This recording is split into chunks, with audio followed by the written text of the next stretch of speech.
Au cœur du marché le plus animé de la ville, là où la poussière danse avec le soleil, se trouvait un endroit que personne ne pouvait rater. Ce n'était pas un grand restaurant avec des serveurs en cravate, mais une petite échoppe propre, toujours entourée d'une foule impatiente. C'était le domaine de Madame Spice. Cette femme, d'une cinquantaine d'années, dégageait une dignité naturelle. Toujours vêtue d'un pagne impeccable et d'un foulard noué avec soin, elle servait ses clients avec un calme qui contrastait avec le chaos du marché. Son arme secrète? Le riz Jollof. Mais attention, pas n'importe quel riz. Le riz de Madame Spice était d'un rouge orangé si vif qu'il semblait briller. Chaque grain était indépendant, parfaitement cuit, ni trop dur, ni trop mou. Il était garni de fines lamelles de carottes croquantes et de haricots verts frais qui ajoutaient de la couleur à l'assiette. Mais c'était l'odeur qui était magique. Un parfum de poivron fumé, de noix caramélisées et d'épices secrètes qui voyageaient sur des kilomètres. On racontait que même les hommes les plus riches, dans leurs grosses voitures climatisées, baissaient leurs vitres en passant devant chez elle, incapables de résister à cet appel. Depuis 8 ans, Madame Spice prospérait. Elle connaissait le nom de chaque client fidèle, demandait des nouvelles de la famille et servait toujours une louche supplémentaire aux enfants affamés. Elle ne vendait pas seulement de la nourriture, elle distribuait de l'amour dans des assiettes en plastique. Pour elle, cuisiner était une mission divine. Elle disait souvent, si ton cœur est propre, ta nourriture soignera ceux qui la mangent. C'était cette pureté qui faisait d'elle la reine incontestée du quartier. Tout le monde l'aimait, car elle ne cherchait jamais de problème, elle cherchait seulement à nourrir les âmes. Mais là où il y a de la lumière, l'ombre n'est jamais loin. Juste en face de l'échoppe de Madame Spice, une femme nommée Linda observait chaque mouvement, chaque sourire, chaque pièce de monnaie qui tombait dans la caisse de sa voisine. Linda était une femme fatiguée. Elle avait passé sa jeunesse dans le monde de la nuit, cherchant l'argent facile, mais aujourd'hui, elle se retrouvait sans rien, aigrie par ses échecs passés. Au lieu de s'inspirer du succès de Madame Spice, elle commença à le détester. Un matin, Linda s'approcha de Madame Spice avec un faux sourire. « Madame, je suis fatiguée de ma vie actuelle. Je veux moi aussi vendre de la nourriture pour survivre. Pouvez-vous m'aider ?» Madame Spice, avec sa gentillesse habituelle, ne vit pas le venin caché derrière ses mots. Elle accepta avec joie. Elle lui montra comment choisir les meilleurs poivrons, comment doser le feu pour que le riz ne brûle pas, et lui donna même quelques-uns de ses fournisseurs. Elle pensait aider une sœur à sortir de la galère. 2 semaines plus tard, Linda ouvrit sa propre boutique, juste à côté. Elle avait tout copié, les marmites, les couleurs, et même le menu. Mais le résultat fut humiliant. Malgré tous ses efforts, personne ne venait chez elle. Les clients préféraient faire la queue pendant 30 minutes chez Madame Spice plutôt que d'être servis instantanément chez Linda. Le riz de Linda était beau à voir, mais il n'avait pas de goût. Il lui manquait l'étincelle. Au lieu de se remettre en question, Linda commença à nourrir une haine sombre. Elle se convainquit que Madame Spice utilisait des forces occultes ou des rituels secrets pour attacher les clients.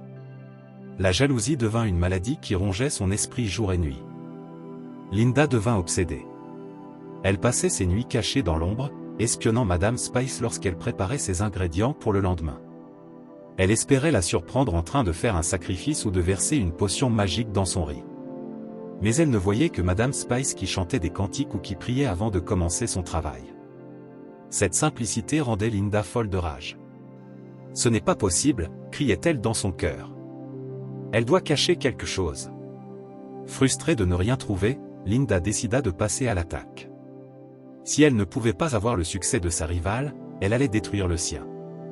Un matin, très tôt, alors que Madame Spice s'était éloignée un instant pour aller chercher de l'eau à la pompe commune, Linda vit sa chance. Elle se glissa comme un serpent dans la cuisine de Madame Spice. Elle sortit de son pagne un petit sachet contenant une poudre blanche mystérieuse, un mélange destiné à gâter la nourriture et à rendre les gens malades. D'une main tremblante, elle versa tout le contenu dans la grande marmite de riz Jollof qui commençait à bouillir. Elle retourna dans sa boutique en courant, le cœur battant à tout rompre. Elle s'assit sur son tabouret, un sourire cruel aux lèvres. Elle imaginait déjà les clients se plaindre, les services d'hygiène fermer les shops de Madame Spice, et la honte qui allait recouvrir celle qu'on appelait la sainte. Elle commença même à répandre des rumeurs auprès des premiers passants, « Faites attention au riz d'en face aujourd'hui, j'ai entendu dire qu'elle utilise des produits périmés. » Elle savourait d'avance sa victoire, pensant que la place de reine allait enfin lui revenir. Mais le monde spirituel a des lois que la méchanceté ne peut pas contourner. La journée commença, et étrangement, rien ne se passa comme Linda l'avait prévu. Madame Spice continuait de servir son riz avec la même sérénité. Les clients mangeaient, se léchaient les doigts et repartaient en chantant ses louanges. Aucun ne tomba malade. Pire encore pour Linda, c'est dans sa propre boutique que le chaos éclata. Les rares clients qui avaient accepté de goûter son riz se mirent soudain à se tordre de douleur. Ils couraient dans tous les sens, criant pour de l'eau, accusant Linda de vouloir les empoisonner. Linda était sous le choc. Comment la poudre qu'elle avait versée chez sa voisine pouvait-elle affecter ses propres clients? Elle ne comprenait pas que la pureté de Madame Spice agissait comme un miroir magique, tout le mal envoyé vers elle repartait instantanément vers sa source. Désespérée et refusant d'abandonner, Linda alla voir un guérisseur malveillant pour demander un sort plus puissant. Elle voulait paralyser Madame Spice, l'empêcher de cuisiner pour de bon. Le lendemain matin, le verdict tomba. Ce ne fut pas Madame Spice qui fut frappée, mais Linda elle-même. En essayant de se lever de son lit, elle poussa un cri de douleur atroce. Ses mains étaient devenues raides comme du bois, ses doigts étaient bloqués dans une position de griffe. Une douleur brûlante, comme si ses bras étaient plongés dans de l'huile bouillante, l'empêchait de faire le moindre mouvement. Elle ne pouvait plus cuisiner, elle ne pouvait plus se laver, elle ne pouvait plus rien faire. La nouvelle fit le tour du marché, Linda est frappée par une maladie mystérieuse. La honte s'ajouta à la douleur physique. Elle était prise à son propre piège. Pendant 2 semaines, Linda souffrit le martyre. Aucune médecine, aucun hôpital ne pouvait calmer sa douleur. Sa boutique fut fermée, et elle se retrouva seule avec sa conscience. Sa mère, une femme âgée et pieuse, finit par comprendre la vérité en voyant l'état de sa fille. Elle la força, « Linda, tu as tenté de toucher à un enfant de Dieu. Si tu veux guérir, tu dois aller confesser ton péché devant tout le monde. » C'est ainsi qu'un après-midi, le marché fut témoin d'une scène incroyable.